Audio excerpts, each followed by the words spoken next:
제 다리 냄새를 맡고 계시더라고요. 안녕하세요. 미국 간호사 레나입니다. 지난 1편에 이어서 미국 감옥생활 2편을 들고 왔습니다. 2편도 재미있게 봐주세요. 성인 남자들만 바글바글한 감옥에 일반 여자가 들어가면 어떻게 될까요? 많은 분들께서 이미 예상을 하셨듯이 성적인 희롱의 대상이 될 수가 있어요. 저는 사실 그런 것에 굉장히 익숙하다고 생각을 했었거든요. 저는 정신과를 하기 전에 응급실에서 일을 했었고, 응급실에서 일을 하면서 많이 이제 술이 취하신 분들, 마약에 취하신 분들, 정신적으로 조금 온전하지 못하신 분들을 상대를 하면서 굉장히 많이 겪었던 일이라서 크게 대수롭지 않게 생각을 했어요. 그런데 이 감옥에 계신 분들은 조금 수준이 다르더라고요. 일반적으로 그냥 말로만 이제 그렇게 하시는 것이 아니라 말도 그렇고 손짓, 눈짓, 심지어 혀까지 쓰면서 굉장히 남을 불쾌하게 하는데 재능이 있으신 것 같더라고요. 이런 식으로 희롱을 할 수가 있구나. 와, 이렇게 사람을 불쾌하게 할 수 있구나라는 것을 제가 정말 많이 배운 것 같아요. 제가 자세한 이야기는 이게 좀 수준이 좀 그래서 말씀을 못 드리겠지만 저는 그게 조금 제가 처음 가볍게 생각했던 부분이었는데 그 부분이 생각보다 좀 컸던 것 같아요. 이분이 한국 분이셨는데 영어를 잘 못하는 한국 분이셔서 제 프리셉터가 저한테 케이스를 준 거였거든요. 그런데 이분이 양극성 장애가 있으신 분이에요. 양극성 장애라는 게 이제 조울증을 말하는 건데요.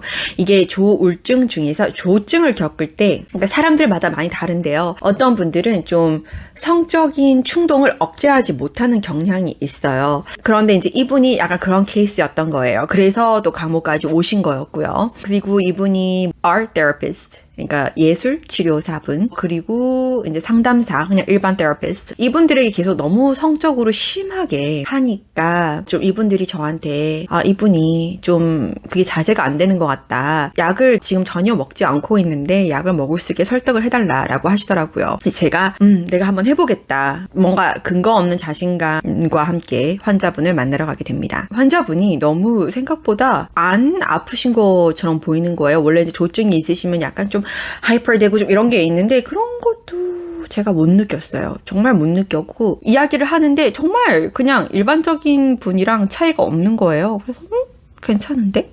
하고 이제 환자분에게 환자분 이거 약을 드셔야 돼요. 이제 이야기를 하면서 일단 약을 한번 드시면서 이제 차도를 한번 봤으면 좋겠다. 그러니까 이제 그분께서 자기는 자기가 아프다고 생각을 하지 않는데요. 그래도 선생님이 한번 먹어보라고 하니까 제가 한번 먹어볼게요 이러더라고요. 그래서 생각보다 되게 설득이 잘 됐다라고 저는 굉장히 뿌듯해했어요.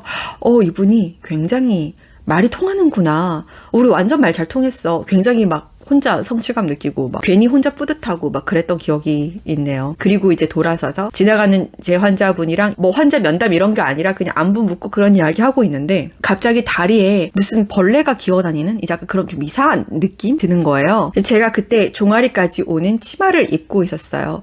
그러니까 물론 남자 성인분들이 수감된 곳에 무슨 치마냐 이러실 수가 있는데 제가 원래 바지를 항상 입는데요. 그날은 제가 정말 그 실습을 하고 정신이 없다 보니까 빨래를 못한 거예요. 그래서 입을 수 있는 바지가 없었어요. 입을 수 있는 바지가 없어서 입을 수 있는 치마 중에서 가장 긴 종아리까지 오는 치마를 입고 갔었거든요. 그러니까 거의 7부 바지랑 똑같은 길이죠. 그런데 이 종아리에서 이상한 느낌이 들어요. 전 벌레인 줄 알고 내려봤는데 세상에 이 한국 환자분이 얼굴을 땅 밑으로 이렇게 붙여서 제 다리가 이렇게 있잖아요. 그러면 거기에다가 바닥에 진짜 엎드려서 거기에다가 코를 대고 제 다리 냄새를 맡고 계시더라고요. 그래서 킁킁거리시면서 땅 밑에서 이렇게 위로 쳐다보시면서 킁킁거리시는 거예요. 밑으로 딱 내려다봤는데 사람 얼굴이 있다고 생각을 해보세요. 그 생각보다 되게 무섭거든요. 이러고 있는데 이제 그분이 스타킹 신은 줄 알았는데 스타킹 안 신었네요. 이러면서 이렇게 다리를 만지는 거예요. 손가락으로. 이렇게 눈만 껌뻑껌뻑 하면서. 그리고 한 2, 3초 뒤에 정신이 든 것 같아요. 환자분 이거 이러시면 안 돼요. 이거 굉장히 적절하지 못한 행동이에요. 절대로 이러시면 안 돼요. 라고 이야기를 하고 딱 돌아서는데 심장이 막 쿵쿵쿵쿵쿵 거리면서 제가 살다가 이런 경험도 해보는구나 하는 이제 그런 생각이 들었었어요. 그분이 좀 기억이 많이 남네요. 제가 정말 감옥에 가고 싶었던 이유를 말씀드리면요. 저는 사실 예전부터 정신적 질병과 범죄의 상관관계에 대해서 정말 관심이 많았어요. 정말 중요한 것은 정신적 질병을 갖고 있으신 분들 중에서 굉장히 소수의 사람들만이 범죄를 저지른다는 건데요. 소수의 환자분들이 범죄를 저지른다고 할지언정 그것은 좀 예방이 되면 좋을 것 같더라고요. 그럼 어떻게 예방을 할 수 있을까? 그럼 예방을 하려면 어떠한 상관관계가 있는지, 개인적으로 이런 분들이 어떠한 일들을 겪었는지에 대해서 자세하게 알면 도움이 될 것 같더라고요. 그래서 이제 그런 생각을 하고 있던 차에 이제 감옥에 자리가 나서 선뜻 지원을 하게 된 거였습니다. 남편이 물어보더라고요. 너 그러면 혹시 거기서 일자리 만약에 오퍼하면 할 거야? 그래서 할 거야. 완전 할 거야. 저는 사실 좀 재미있게 일을 했었거든요. 되게 즐겁고 같이 일하시는 분들 너무너무 좋았어요.